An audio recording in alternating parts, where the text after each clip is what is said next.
Just starting, testing. And this is, okay. All right.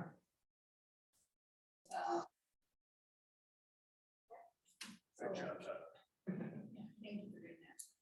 Hi, Karina. We'll get started. So yeah, there's a desire by the city to record all commissions, boards, and committee meetings now, and they'll post the link on the city site along with the agenda and minutes.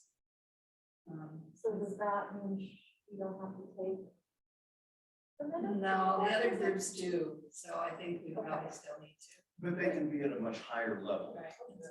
Okay. On top, this topic was discussed, Okay. these motions were made. But yeah, that's the nuance with that one, is that they, somebody really wants to know what happens, they can go online. Because frankly, we recognize the effort that goes into minutes. And also there's the timeliness, is that we can post this up in a day or two, and minutes usually aren't posted until 2 months later after they're approved. So if you're trying to keep up to date on what happened at a committee, this is gonna happen. And then, of course, I wanted to have all of our boards and committees accessible remotely. People who have ambulatory problems, childcare, shift work, whatever. Some of us don't like remote meetings, so that's fine. We can meet in person. But for those who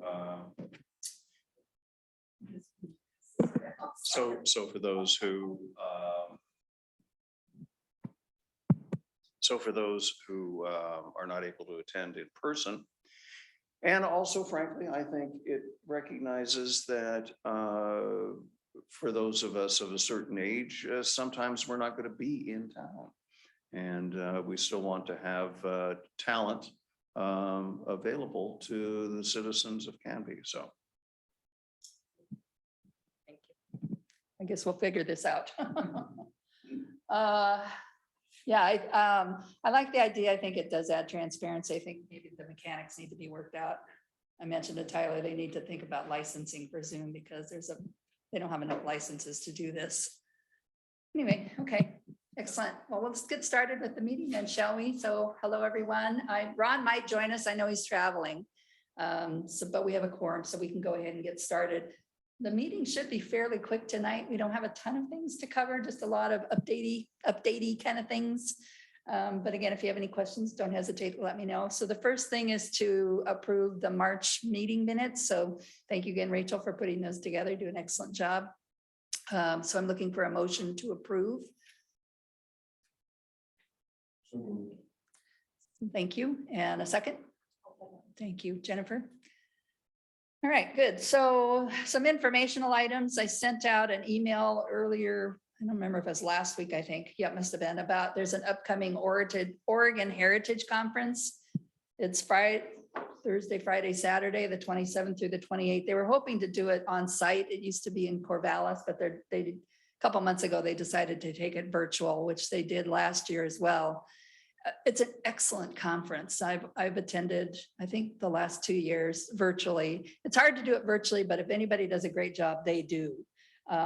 So I just sent a note if anyone's interested in joining either 1 or 2 or all 3 days. Let Tyler know. Tyler needs to be the person to get us registered. So, and I will be attending all 3 days. It's a great event. So I'll report back on all that. It's a fun thing to see what other cities are doing and compare and contrast, and they think very highly of Canby. I know that, so that's nice. It's nice to be representative of Canby at that meeting. No thanks to me, but all right. So the next thing then, Councillor Parker, if you could give us your liaison report, much appreciated. All right, just a couple of things today. Although one I just heard, and it breaks my heart, that our planner Eric has accepted a job with the city of Portland. Darn those guys. So we're going to be posting that. So we actually have posted that position and another. So we're going going to fill his position, but also we're adding an additional planner position. The council has indicated its desire to move ahead on updating our development code. And we can't do that without staff. I don't want to burn staff out.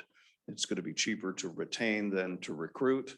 And so we want our staff to stay here. Our projects, the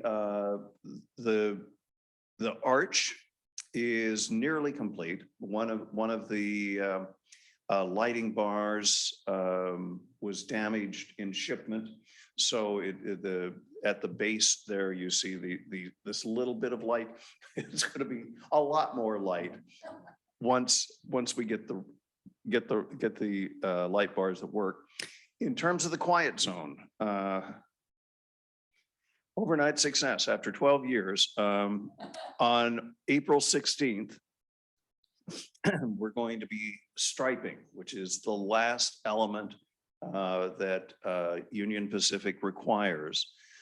And I think I mentioned before, it takes 3 days of temperatures above 50 degrees and no rain. So we're getting close to that. And then Union Pacific does a walkthrough and then signs off. And then at that point, there won't be horns on Elm, Grant, and Ivy. You'll still have the bells and lights from the stationary crossing arms, but not the horns. Let's see, the gazebo at Maple Street Park is up and being used, and I'm thrilled about that. A couple of years ago, I went to a Main Street conference and they said, as your population ages, your recreational areas need 2 things, benches and bathrooms. So we've got some more benches out there. The pickleball courts are finished. And again, we've got a striping situation where we need to have some dry weather, but we think that is going to be taken care of probably by sometime in May, that we'll have that, and we'll have a official ribbon cutting early June, but we'll open up the pickleball courts as soon as we can. My prediction, based upon other cities, is that pickleball takes off, that it becomes a thing, and that the next thing you will be hearing is people whining that there's not enough pickleball courts. So stay tuned.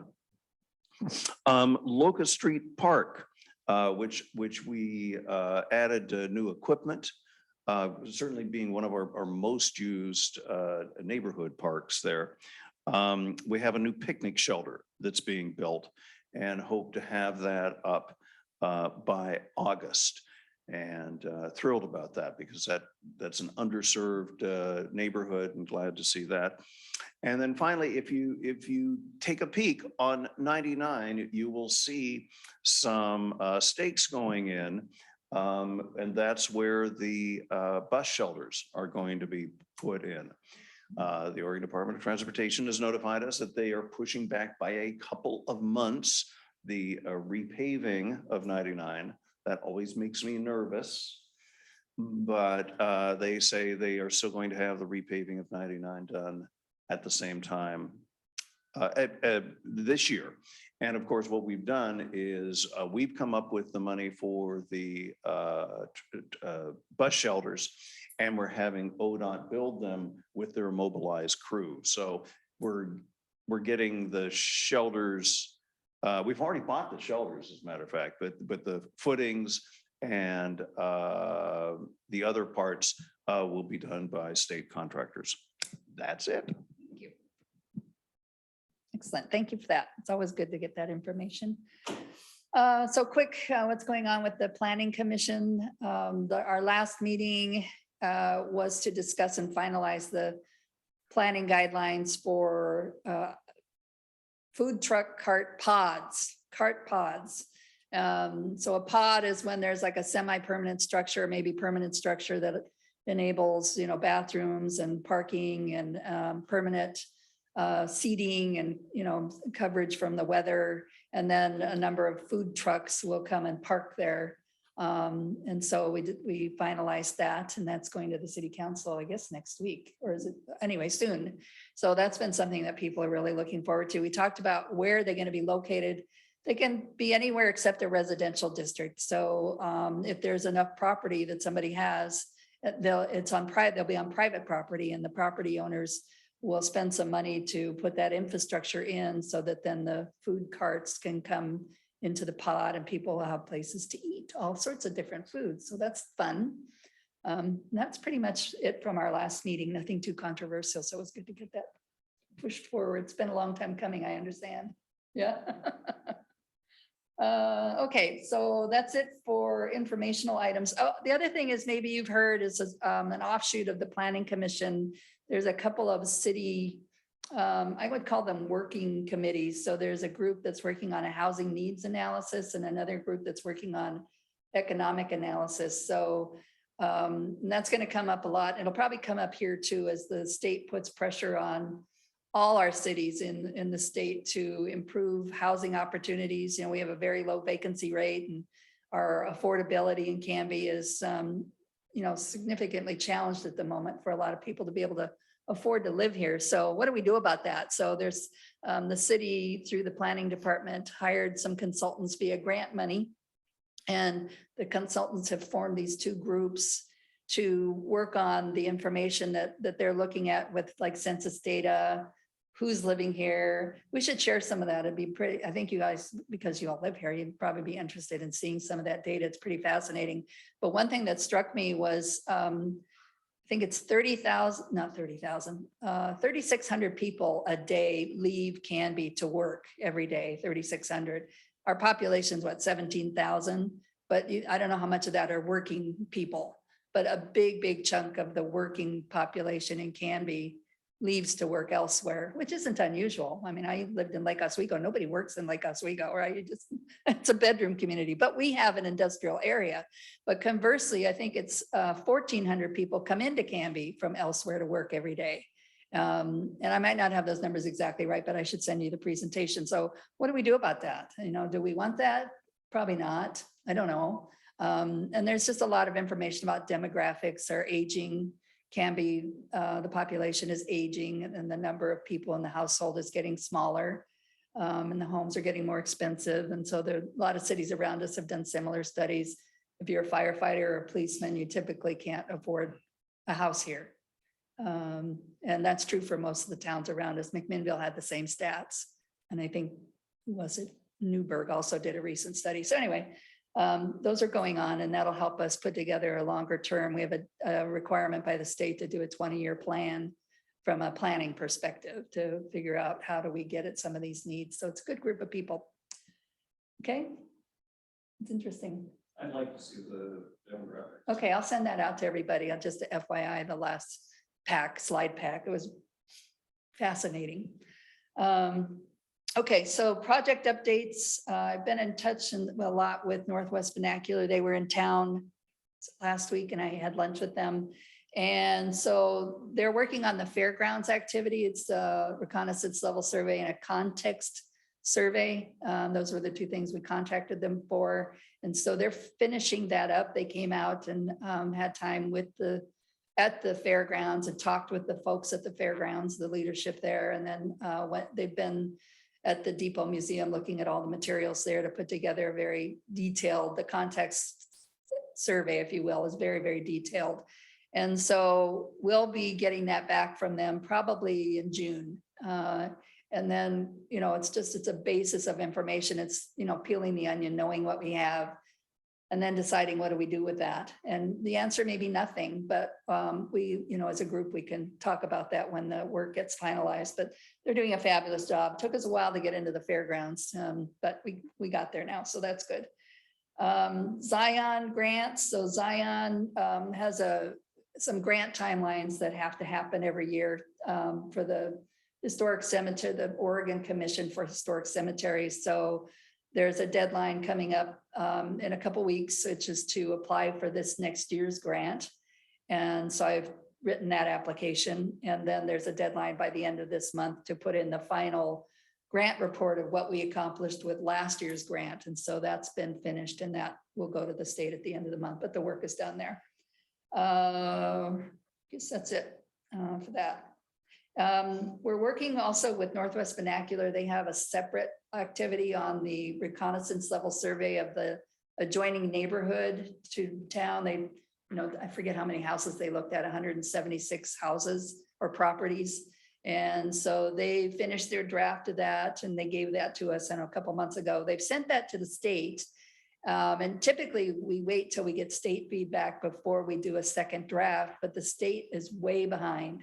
And I don't know if I think it's a staffing issue. So we haven't decided yet with Northwest Vernacular if we'll go ahead and do a second draft before we get state feedback is generally very minimal. They may want a couple pictures here and there, or maybe some more specifics about, the specifics about the type of building or whatever. But because Northwest Vernacular has been at this so long, they rarely get much feedback from the state. So I'll let you know, we'll probably have a second draft here coming pretty soon rather than waiting for the state. And then the final version of that is due the end of July.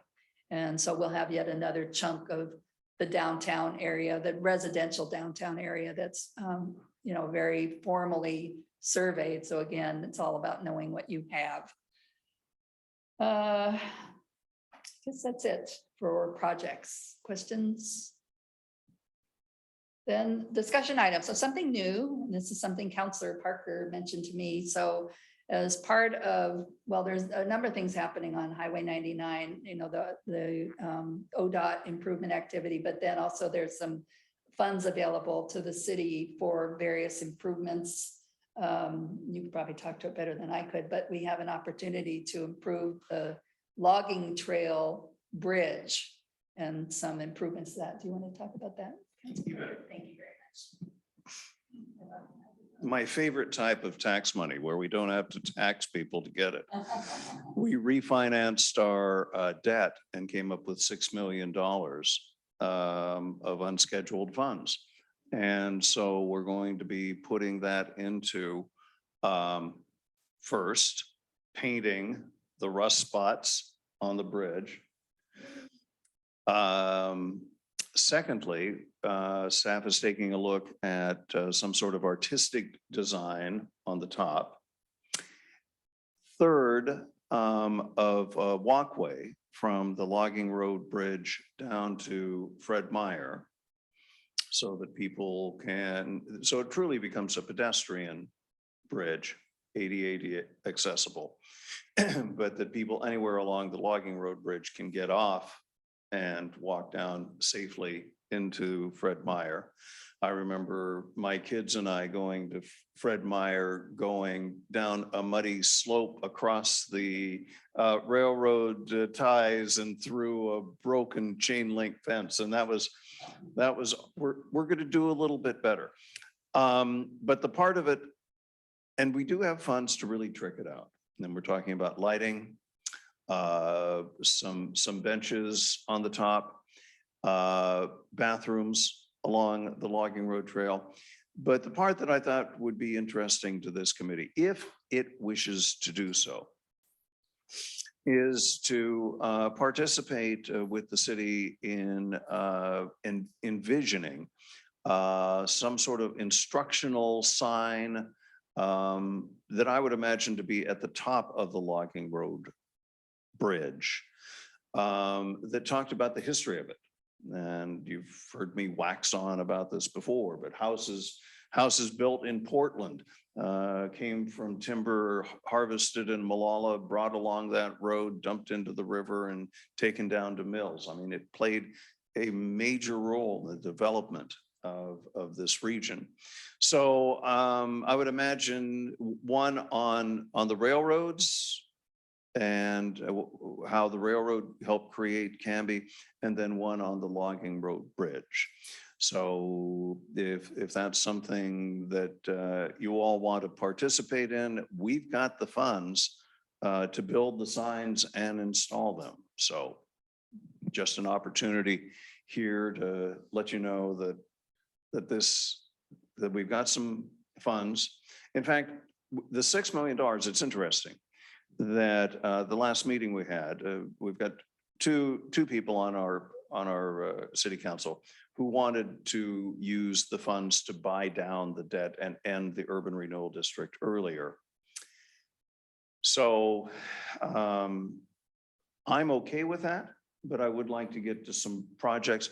Anyway, we worked on a list of projects and we couldn't spend more than $4 million. You know, we came up with projects that were way far out there that we thought we'd never get to, of replacing the bathroom at the community park with 2 bathrooms that are actually flush toilets that are hooked to sewer as opposed to a septic drain system 100 yards away from the water that is the intake to our water system.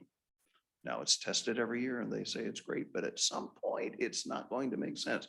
So we're able to do this. Anyway, we were only able to get up to spending $4 of the $6 million.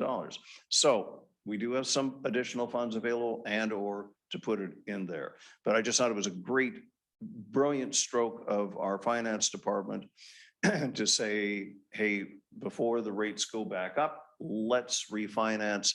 And it ended up with money that we could spend that we didn't have to tax anybody for. How about that? That's awesome. So I was thinking that might be fun, activity for us as a small working committee to start researching signage. And I'm sure Carol and probably Jamie have a lot of information about the signage that they've done for like the women's trail and things like that. I don't know, is the bike and pedestrian committee, would they be interested in being part of that since they have some interest in the Forest Road? Their interest is in a different piece of that. Okay. That they want to make sure the accessibility, bikes, that sort of thing, but not so much the heritage. Okay. I do remember that Carol, she's just a magician, came up with this extensive file on the Logging Road Bridge. Right. So you guys probably already have all the information you need. It would be a matter of how much fits on what do you want that to look like? Right. Okay.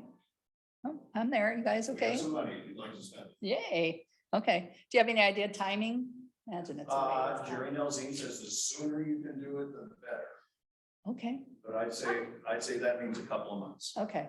All right. Well, I'll touch base with Carol. That would be the first step, but And the first thing would be to get a hold of Jerry and saying, yes, okay. we want to do it. Give us some idea of dimensions that would work. And then that way he can go ahead with his preliminary engineering on whatever mounts and area needs to be done with that. Okay. So he doesn't care what it looks like or what it says. He just wants to know how big it is and where you want it. Okay. Jerry. Pardon me? Jerry, who's Jerry?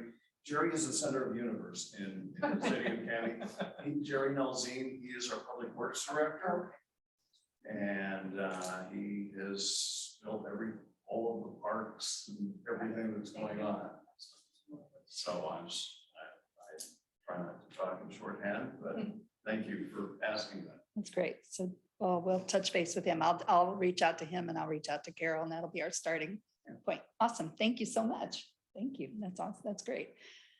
All right. So action items, and I only list these just mostly as a reminder myself if there's something that somebody's working on.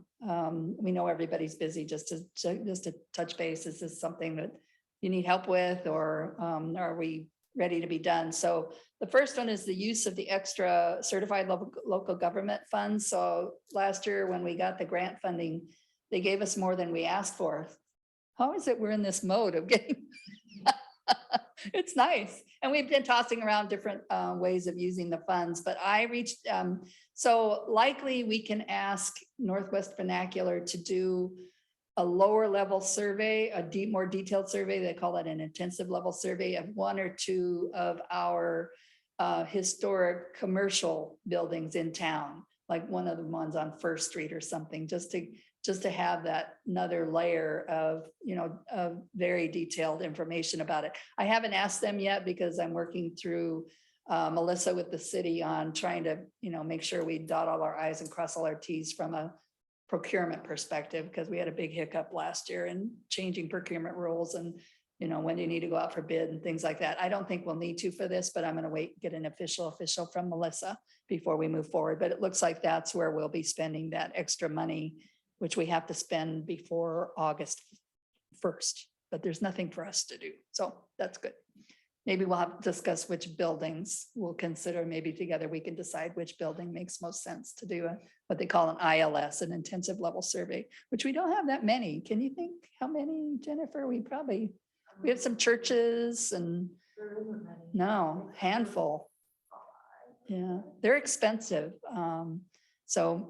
It's not, anyway, they either an individual can pay for it themselves if they have a home that they want surveyed, which would be something if somebody wanted to register a home on the National Historic Register or the Register of National Historic Places. Anyway, they would need that done and they could pay for it themselves, but they're not cheap. So it's nice that we have those funds from the state. Maybe we could do another one of those next year or something. The other one is the Zion grant app to Tyler. So I just passed that off to Tyler and we're going to get together tomorrow and talk about that. So we're doing another Zion Memorial project this year. Jeff Hiltz is going to finish up his repair work and we'll do another cleaning event. So this is our 5th Zion grant. So I think the state's probably just going to say, okay, oh, those people again, 5 years in. So anyway, that makes it nice. And then there's I mentioned the final grant report, which is basically saying, here's what we asked for, money and time and people and volunteers, and here's what we did. We fell short of volunteer hours, which is unusual, but I think COVID had a lot to do with that. And that's not a big issue. It doesn't really affect the city matches on that grant, $1,500, which is very small given the size of the grant. So that's good. So it doesn't affect that. So hopefully we'll be back up to a normal this coming year as far as the volunteers that come for the cleaning event, but it's hard. Everybody's busy and we tend to have it on a nice day. Maybe if we had it on a bad day, like today, I don't know. Anyway, so that's that. So, and then Tyler's going to register me for the Oregon Heritage Conference. And those are all, that's it for action items. So my action items, I'm going to reach out to Carol and Jerry Nelzine about putting the signage on the logging trail road bridge thing. So that's really exciting. That's it for me. Anybody have anything for the good of the order? No. This is a very short meeting. Typically our meetings last an hour, but I like to start meetings on time and end them on time. So we just don't. Next month we'll have more to talk about because Northwest Vernacular will have their draft reports for us to look at. I don't know if they'll want to join us on Zoom, but they will have that done in time for us to really look at and churn some of that detail and take a look at that. But other than that, I guess that's it for tonight. The fairground. There's a new fair manager. Yeah, oh, yeah. I can't think of his name right now. I have his, it's on my phone. I can't think of his name either. I'll get it to you, Rachel. So I know that. No, maybe it's not on my phone. Right, Carol and I are gonna meet with him, just, I can't think of his name either, a new manager, general manager for the fair and the event center. And so he's very interested in what our group is doing with the reconnaissance level survey and about the history of the fair. I'm sure he's got a full plate because they're always very busy there, but so Carol and I are planning to meet with him. The information that I got, he was gonna sit back for a year. And Oh, then, smart. sit back and see what happens. And then start figuring out, let's do this, that, the other thing. That's a lot to explain. Hopefully he doesn't strip. It's a busy place. We've got a good fair going, we got a whole bunch of stuff going on. Although I was looking at the new executive director for the chamber was at our Kiwanis meeting today, and I was looking through directory. What I didn't see as far as an event at the fairgrounds was the swap meet. The Harvest Fall swap meet by Blue City Street Runs. That's been going on since 1976. And at one time, the big boys from Southern California would come up and their direction. That kind of thing. So it became something almost as big an event as the one this time of year at the Expo Center. I keep hearing about the drive-in theater. I wonder if they're gonna redo that, but I don't know. You know, they put in the, like a We big keep target. looking as if you still work there. Yeah, I've seen the screen up there, you know. uh-huh. Anyway, off topic, but good topic. All right, everyone. Well, thank you so much for your time and thank you very much. Appreciate it. The meeting today. Be safe out there. I lost a big chunk of my greenhouse today. It's on the roof of my farm. Oh, no. Russell, what? I have vented windows